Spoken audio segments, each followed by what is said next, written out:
Even though we haven't been talking a lot about collective shout, Steam, itch.io, and payment processors forcing censorship onto certain platforms over the past couple of weeks, that does not mean that it has not happened. And unfortunately, we now know that more games are being completely removed from platforms. I have a few different things to show off, but before I get into the topic, if you enjoy the content I create, check out the links in the description, join the community in my live streams, and consider supporting through Patreon or YouTube memberships. Now, we've all been really good about talking about payment processor censorship and how unfair it is for Steam and also itch.io to be forced to remove content from their platforms. But even years before MasterCard and Visa and PayPal were going after these platforms, we knew that this was an issue. They were removing basically whatever content they wanted. And now, unfortunately, we have a situation where Valve's unequal review process has led to more games being banned. So, this was a post from Chibi Reviews. It says, important censorship news. Steam is once again removing games from their platform. It appears it's Japanese games getting targeted at the moment. We all know this is thanks to what payment processors did to Valve a few months back. Censorship has happened again, and unfortunately, this has been a problem for years. Steam has never had very consistent content guidelines, so as a developer, you might think that you've toned down your game enough, it will be okay to release on the platform, but then it really depends on the employee you get. Maybe one employee says, oh, it's perfectly fine to put this on the platform, it's accepted, and then another employee might say, nope, this is unacceptable, rejected, and this has led to a lot of problems for developers, and I feel so bad. We know that a lot of companies view anime content as being potentially inappropriate if a character could be misinterpreted as being younger than 18, even if the developers say the character's supposed to be 20 or 25 and they're college students. No, no, no. If somebody, a single person could say this character looks underage, that's it. It's time for a ban. And it seems that maybe they were being hasty here, so they didn't have to deal with issues. We know that they have been removing certain content off of their platforms to,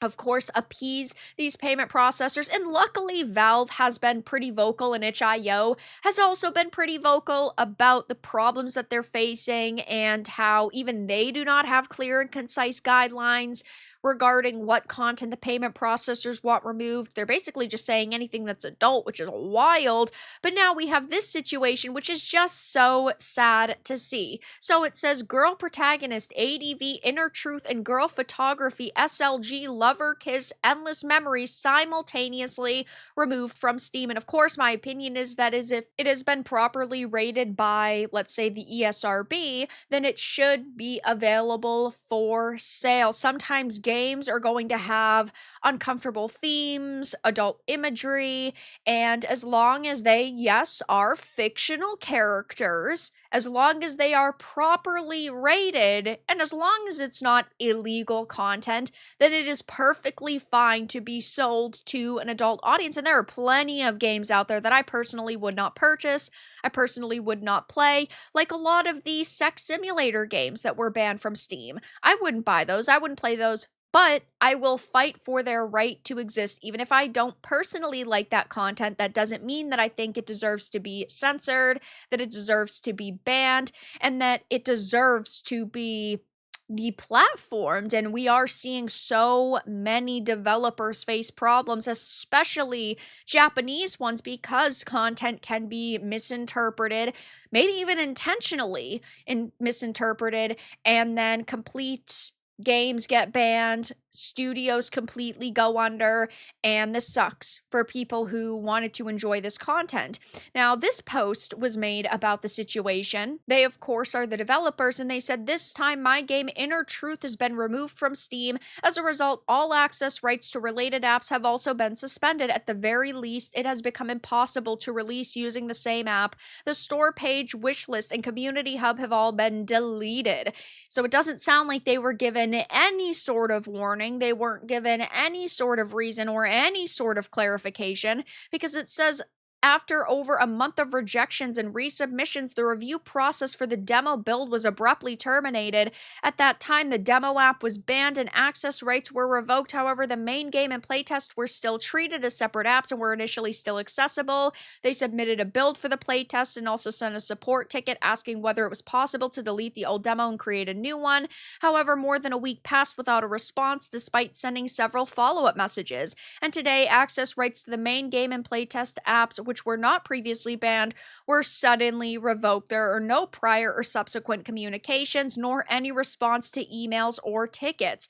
They said their future plans are to switch to a different platform, purchase app credits, and try again on Steam. Those are the only two options. And they even talk about how they are utterly exhausted. The impact of the store's removal is immense, requiring changes in various places. Above all, I feel deeply sorry for everyone who added the game to their wish list or left comments, which is so sad to see because they weren't given any sort of prior warning. It was available still even after the playtest ended, but we are talking about people whose livelihoods are at stake. We're talking about people who now basically can't sell the piece of art that they worked tirelessly on. And I hate to see this happen. And yeah, they are saying that they can try to re-release it, but they might run into problems with other storefronts. They might not be able to resubmit it and get it back onto the platform like Steam. And a lot of people are, of course, voicing how unhappy they are with this too, and not voicing it towards the developer themselves, because of course it's not the developer's fault that this happened, but they are saying how shitty this entire situation is. Sometimes I really hate Steam.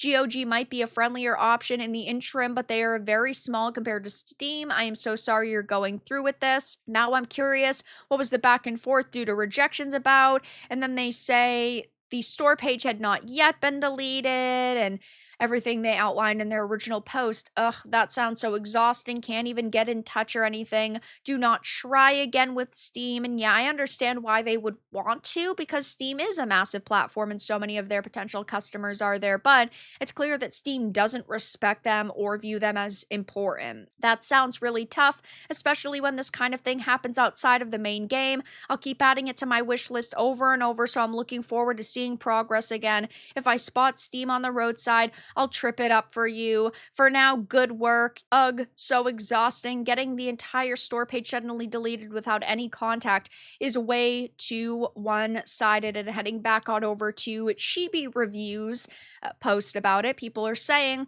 we know for sure that Visa and MasterCard and abominations like BlackRock and Blackstone sitting behind them have an anti-Japanese agenda now. So why are Japanese devs even uploading to Steam when these platforms like DL Site already have alternative payment processors, more exposure? And yeah, I mean, it does boil down to trying to get as many eyes on your product as possible and trying to sell it to as many people as possible. I don't blame them for trying to release it on Steam, but unfortunately, Steam has been a problem for years at this point. Thankfully, Japan is also working on just creating something that doesn't rely on them. I'm honestly worried for my own game since I have anime characters with multiple outfits. I saw a few Japanese game devs post about their game builds being rejected as well. I don't think this is a Visa MasterCard issue on this one. This is a Steam rules thing and has been since they started allowing adult content, and this could be the case, but we ultimately do not know. We do not have any sort of information on why these games were truly banned, except for the fact that they happen to feature anime characters.